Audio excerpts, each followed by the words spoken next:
नमस्कार, मैं हूं दीपक और आप देख रहे हैं डीएसके टॉक्स। आइए बात करते हैं खतरों के खिलाड़ी सीजन 11 के एपिसोड नंबर 3 की, जहां हमें एक जबरदस्त परफॉर्मेंस देखने को मिला सौरभ राज जैन का। और श्वेता तिवारी भी पीछे नहीं थी, उन्होंने भी जबरदस्त टक्कर दी और अपना जो स्टंट था वो कंप्लीट करा। और इनके साथ एक छोटी सी लड़की थी 18 साल की, अनुष्का सेन। इस लड़की की मैंने बहुत तारीफ की और इस लड़की को देखकर मुझे पता नहीं क्यों, वैसे तो टिकटॉकर्स को मैं ज़्यादा पसंद करता नहीं हूं, लेकिन इस लड़की ने टिकटॉकर जैसा बिहेवियर बिल्कुल नहीं दिखाया। बहुत ही मैच्योर और बहुत ही डेयरिंग और बहुत ही बहादुर लड़की है, जो चाहती तो नाटक कर सकती थी, अतरंगी हरकतें या एक्सक्यूजेस दे सकती थी, जैसे कि पहले के 2 एपिसोड में एक लड़की देके बाहर जा चुकी है, या फिर इसी एपिसोड में एक बड़ी बड़ी बातें वड़ा पाव खाते वाला जो अंदाज दिखाया महक चहल ने। खुद को बहुत जबरदस्त फिटनेस फ्रीक बोलती हैं, स्ट्रांग बोलती हैं, लेकिन स्टंट के टाइम पर वो हो गई। बड़ी बड़ी बातें और बड़ा पाव खाते वाला तेवर कल महक चहल ने जबरदस्त तरीके से देखा, लेकिन उनसे आधी उम्र की लड़की, क्या जबरदस्त दम है उसको। मतलब आप देखिए, उस लड़की को देखकर आपके मन से तारीफ ही निकलती है।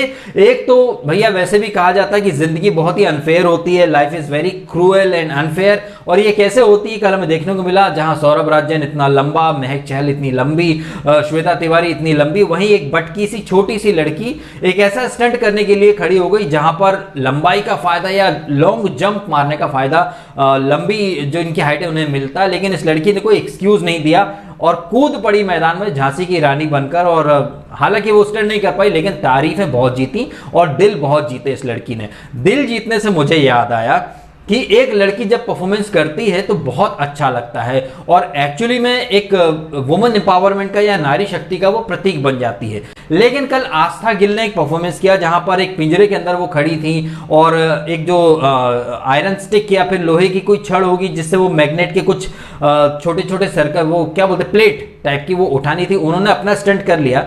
लेकिन जब राहुल वैद्य की बारी आई तो ये आस्था गिल प्रे कर रही थी कि राहुल की जो स्टिक है, वो जो छड़ी थी, उसे शेर तोड़ दे, क्योंकि आस्था गिल की जो एक स्टिक थी या रॉड थी उसे शेर खींच ले गए थे, तोड़ दिया था उन्होंने।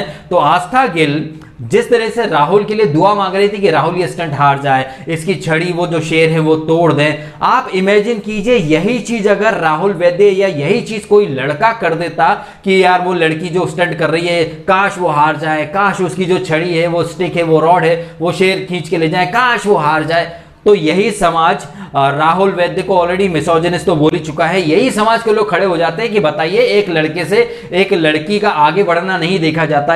एक लड़की, एक महिला जब खुद को स्ट्रांग साबित कर रही है, एक मतलब कदम से कदम मिला के चलना चाहती है, पुरुषों को, इस पेट्रियार्की वाली सोसाइटी को जवाब देना चाहती है, तो लड़कों को बर्दाश्त नहीं होता। कैसे देखो कल मुंह हुए, कैसी दुआएं मांग रहे हैं। सोसाइटी के जो फेक फेमिनिस्ट हैं, पसूडो फेमिनिस्ट हैं, रुबीना दिलाक जैसे लोग या निकी तंबोली जैसे लोग, ये एक ढिंढोरा पीटते हैं, हमने बिग बॉस में देखा ही है। तो यहां पर आस्था गिल ने कहीं ना कहीं बहुत ही बेकार लगने वाला काम किया है और नेशनल टीवी पर वो कतई अच्छी नहीं लग रही थी। ये बात मैं इसलिए कर रहा हूं क्योंकि कल हमने देखा कैसे ओलंपिक में हमारे देश ने सिल्वर जीता और हमारी जो एथलीट है वेट लिफ्टर मीराबाई चानू, उनके इस अचीवमेंट पर मैंने वीडियो बनाया। तो जाहिर सी बात है, एक तरफ मैं रियल वुमेन एम्पावरमेंट के फेस को रखूंगा, तो दूसरी तरफ पसूडो फेमिनिस्ट या फिर फेक फेमिनिस्ट को रखूंगा, जैसे कि आस्था गिल जैसे लोग या रुबीना दिलाक जैसे लोग। जब ये फेक फेमिनिस्ट की मैं पोल खोलता हूं तो लोग कहते हैं कि भाई शेम ऑन यू यार, क्योंकि तुम औरत की इज्जत नहीं। अबे औरत तो ताड़का भी थी, औरत तो पूतना भी थी, ठीक है, उन्हें औरत समझकर उनकी आरती नहीं उतारी जाती। लंकिनी एक वो राक्षस नहीं थी, अगर चाहते भगवान हनुमान तो हाथ जोड़ के निकल लेते, लेकिन मुक्का मार के मुंह तोड़ दिया था ना। तो जो जैसा है उसे वैसा ही बोलना आता है डीएसके को। और वो जो लोग जो कह रहे हैं शेम ऑन यू, वो अपनी शेम ऑन यू की भोंगली बनाओ और पिछवाड़े में या कहीं और डाल के निकल लो, क्योंकि तुम जैसे लोग जो हैं, जो फेक फेमिनिस्ट के तलवे चाटते हैं, शायद उन्हें कभी सच बर्दाश्त होता नहीं है। तो आस्था गिल जो कर रही है या जो महक चहल के जो फैन है, शायद उन्हें भी सच बर्दाश्त नहीं होगा। जबकि मेरे नजरिए में ये दोनों ही गुड फॉर नथिंग है। ये जो खुद अगर किसी का मजाक उड़ाती हैं तब तक ओके, लेकिन जब स्टंट में गिव अप कर जाती हैं तो फिर जब इनके फैंस हैं, इनके गुर्दे छिल जाते हैं, जैसे कि निकी या रुबीना या इन सबके गुर्दे छिल रहे हैं। तो राहुल वैद्य काफी अनलकी रहा, क्योंकि देखा जाए तो आस्था गिल ने कितनी 7 वो जो रिंग थी वो उठा ली थी और राहुल वैद्य ने उठाई थी 6, लेकिन हम सब ने देखा कि 2 जो रिंग थी वो शेर की वजह से कहीं न कहीं वो गिर गई थी, मतलब हाथ को आया मुंह न लगाया वाला सीन हो गया था। तो इस नजरिए से देखा जाए तो राहुल ये स्टंट अच्छे तरीके से जीत जाता, लेकिन बैड लक था और ज्यादा खुश नसीब थी आस्था गिल जो कि वो स्टंट जीत गई। सेकंड जो स्टंट हुआ वहां पर मैं कहूंगा कि अभिनव शुक्ला बहुत ज्यादा अनलकी था और वरुण सूद भी बहुत अनलकी था, क्योंकि वरुण सूद और अभिनव शुक्ला इन दोनों ने ही बहुत अच्छा परफॉर्मेंस किया। इनफैक्ट सबसे आखिरी में आने वाले अर्जुन बिजलानी, जिन्होंने सबसे ज्यादा समय लिया बस कि वो कैरवा के ऊपर चढ़ने में, और उसके बाद बड़ी आसानी से उन्होंने वो जो भी कुछ था वो लीवर था उसे खींच लिया।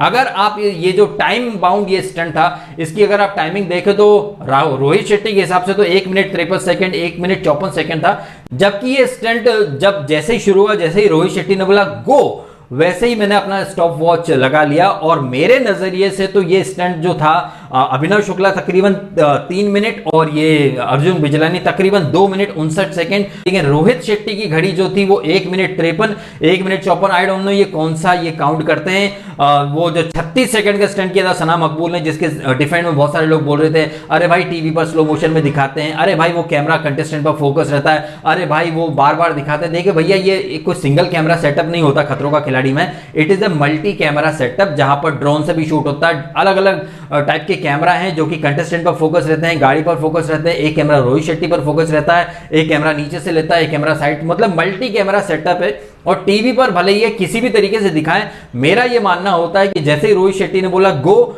उसी मोमेंट से ये जो स्टंट होता है वो शुरू माना जाता है, और जैसे ही वो फिनिश हो जाए वो खत्म माना जाता है। इसके बीच में स्लो मोशन दिखा रहे हैं और कुछ भी दिखा रहे हैं, हमको उससे कोई मतलब नहीं है, क्योंकि देखिए अगर आप क्रिकेट देखते हैं तो एक 6 गेंदों का एक ओवर होता है, उन 6 गेंदों के ओवर के दौरान ऑडियंस भी दिखाई जाती है, कैमरामैन तरह तरह लड़कियों पर फोकस भी कर देते हैं, कैमरामैन ज्यादातर ऑडियंस के अंदर फीमेल्स को ढूंढा करते हैं, एम्पायर भी दिखा दिया जाता है, कमेंट्री टीम भी दिखा दी जाती है 6 गेंदों के अंदर ही।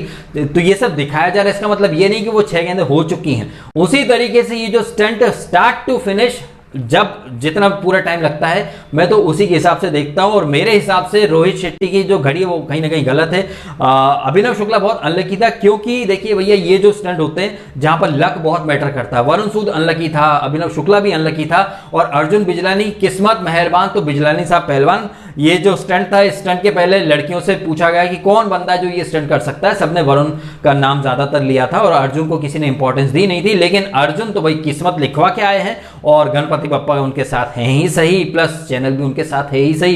पहला स्टंट किया था उसमें भी कुछ सेकंड के मार्जिन से वो जीत गए थे, और अर्जुन द वाइल्ड बॉय तो है ही, शुतुरमुर्ग के अंडे के पीछे भागता रहता है। और यहां पर वो अर्जुन जिन्होंने सबसे ज्यादा समय लिया उस कैरवा के ऊपर चढ़ने में, वो फटाक से वो स्क्रू ड्राइवर या जो भी थे नट बोल्ट खोलने का जो टूल्स, वो फटाक से मैच होगा और उन्होंने जल्दी से वो लीवर खींच दिया, तो फिनिश लाइन के पहले ही वो जीत गए। आई थिंक मेरे टाइमिंग के हिसाब से तो 2 मिनट 59 सेकंड समथिंग इन्होंने लिया बिजलानी ने, और अभिनव शुक्ला 1-2 सेकंड का मार्जिन था वहां पर, और वरुण सूद के टाइम पर तो उसका जो नट बोल्ट थे वो ही नहीं खुल पाए। लेकिन इनके एफर्ट के और इनकी जो शिद्दत थी वो स्टंट करने की, स्टंट जीतने की, उसके इनको फुल मार्क्स मिलने चाहिए। देखिए राहुल द्रविड़ जो टीम इंडिया के कोच हैं, या फिर MS धोनी, अक्सर एक बात ये लोग बार बार रिपीट करते हैं कि winning and losing does not matter, what matters is process. आप कैसे परफॉर्म करते हो बगैर किसी एक्सक्यूज के, आप अपना बेस्ट दो, बस बाकी सब ऊपर वाले पे छोड़ दो। आई थिंक आप भी जब क्रिकेट देखते हैं या कोई भी स्पोर्ट देखते हैं तो आप ये चाहते हैं कि आपकी जो टीम है वो एक फाइटिंग स्पिरिट दिखाए, लड़े आखिरी सेकंड तक, आखिरी बॉल तक। तो यहां इन तीनों ने काफी मेहनत की। अभिनव को बिग बॉस में इतना पसंद करता नहीं, लेकिन यहां उसको अप्रिशिएट ही कर रहा हूं क्योंकि उसने अपनी मेहनत दिखाई है, और कहीं ना कहीं बैड लक था। इसके बाद जो स्टंट हुआ जहां पर Saurabh the Raj Jain Lord Krishna का जो किरदार निभाया था महाभारत में, बहुत पसंद आया, और उन्होंने कल अपनी लंबाई का अच्छा फायदा उठाया। उनके टक्कर में थी बड़ी बातें करने वाली महक चहल, जो कि फिटनेस फ्रीक बोलती हैं खुद को, लेकिन वो स्टंट नहीं कर पाई और कोने में खोपचे में जाके बैठ गई। सौरभ राज जैन ने काफी अच्छा ये स्टंट किया, और ये जो स्टंट है इसमें इंजरी काफी हो सकती है। निया शर्मा थी सीजन 8 में, उनका यहाँ चिन टूट गया था। तो यहाँ पर 3 कारें थी, एक के बाद एक कार पर जंप करना है, काफी आई थिंक 2-2.5 फीट का गैप रहा होगा, उस गैप को आपको जंप करना है, फिर फ्लैग निकालना है, फिर लास्ट वाला फ्लैग है उसे लेकर हवा में जंप करके कूद जाना है। तो सौरभ राज जैन ने अपनी हाइट का अच्छा फायदा उठाया। सौरभ राज जैन और श्वेता तिवारी दोनों ने ही ये स्टंट किया और आखिरी दम तक किया और बहुत अच्छे से परफॉर्म किया। तो दोनों ये जो सौरभ और श्वेता एस नाम वाले हैं, कल स्टंटबाज नंबर 1 साबित हुए।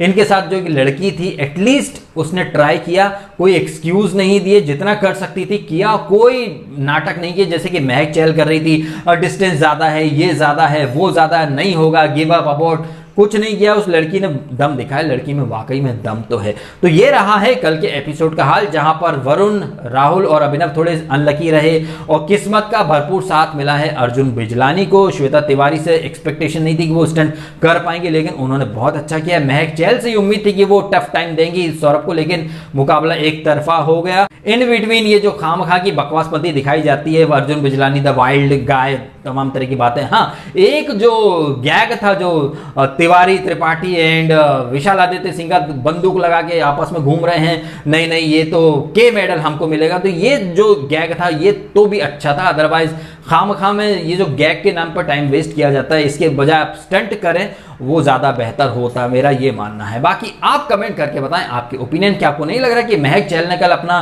बड़ी बड़ी बातें, वड़ा पाव खाते वाला तेवर दिखाया? वहीं उन्हें एक इंस्पिरेशन लेनी चाहिए अपने से आधी उम्र की लड़की से, जो कि बगैर ना नुकुर के, बगैर ड्रामे के कूद पड़ती है मैदान में। तो कहीं ना कहीं महक चहल को सीख लेना चाहिए। और क्या आपको नहीं लग रहा कि जो काम आस्था गिल कर रही थी, यही काम अगर राहुल वैद्य या कोई और लड़का कर देता, तो क्या ये फेक फेमिनिस्ट लॉबी उसके पीछे नहीं पड़ जाते? महिला मोर्चा बेलर लेके पीछे नहीं पड़ जाता कि बताओ कैसा मिसोजिनिस्ट एक लड़की को आगे बढ़ते नहीं देखना चाहता? देखिए, ये reality show time and again society की जो सो कॉल्ड एक्टिविस्ट हैं, ह्यूमन राइट लॉबी या फिर ये फेमिनिस्ट लॉबी है, इन सब की पोल खोल देते हैं ये रियलिटी शोज। तो मैं ये वीडियो यहाँ खत्म करता हूँ। आप कमेंट करें और बताएं आपके opinion about the third episode अगर आपने देखा है तो। और ये वीडियो अगर आपको अच्छा लगा तो लाइक करना, कमेंट करना, शेयर करना और सब्सक्राइब करना डीएसके टॉक्स। अगर आपने नहीं किया तो आपने समय निकाला, वीडियो देखा, आपका बहुत बहुत धन्यवाद।